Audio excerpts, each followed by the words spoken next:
Kerala Blasters versus Inter Kashi 1-2 ഇത് തോറ്റു. സത്യം പറയട്ടെ, ഇങ്ങനെ പോയി അടുത്ത വർഷം വലിയ കളിക്കേണ്ടി വരും, അത് ഉറപ്പാണ്. നമ്മുടെ ടീമിന് കളിക്കാൻ വയ്യ. ചാൻസ് കുറേ കിട്ടിയിട്ട് അതൊന്നും ഗോളാക്കാൻ പോലും വയ്യ. സത്യത്തിൽ ഒന്നിനും വയ്യ എന്ന് തന്നെ പറയാം. പിന്നെ ഒരു സന്തോഷ വാർത്ത, ഈ വർഷത്തെ ബർത്തോമിയോയുടെ ആദ്യ ഗോൾ, അഥവാ നമ്മളെ കേരള ബ്ലാസ്റ്റേഴ്സിൻ്റെ ആദ്യത്തെ ഗോൾ അടിച്ചിട്ടുണ്ട്. അതിന് റീലിട്ട് ഇരിക്കാനേ പറ്റുകയുള്ളൂ. സ്റ്റേഡിയത്തിൽ ഒറ്റ മനുഷ്യൻ കളി കാണാൻ പോലും ഇല്ലായിരുന്നു. പിന്നെ UCL റൗണ്ട് ഓഫ് 16 ഫിക്ചർ പ്രഖ്യാപിച്ചിട്ടുണ്ട്. പല പ്രമുഖ ടീമുകളും ഇതിലുണ്ട്. ഇതിൽ എനിക്ക് പറയാനുള്ളത് ബോഡ്ഗോമിറ്റ് എന്ന ഒരു നോർവേയാണ് കേൾക്കുന്നത്. എനിക്കറിയില്ല.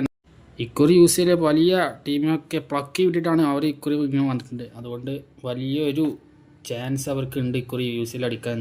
പിന്നെ റയൽ വേഴ്സസ് സിറ്റി, ഇത് ഞാൻ പ്രതീക്ഷിച്ചാണ്. എപ്പോഴും ഉള്ളൊരു സംഭവം തന്നെയാണ്. അതിന് മാത്രം മാറ്റം വരാൻ പോകുന്നില്ല.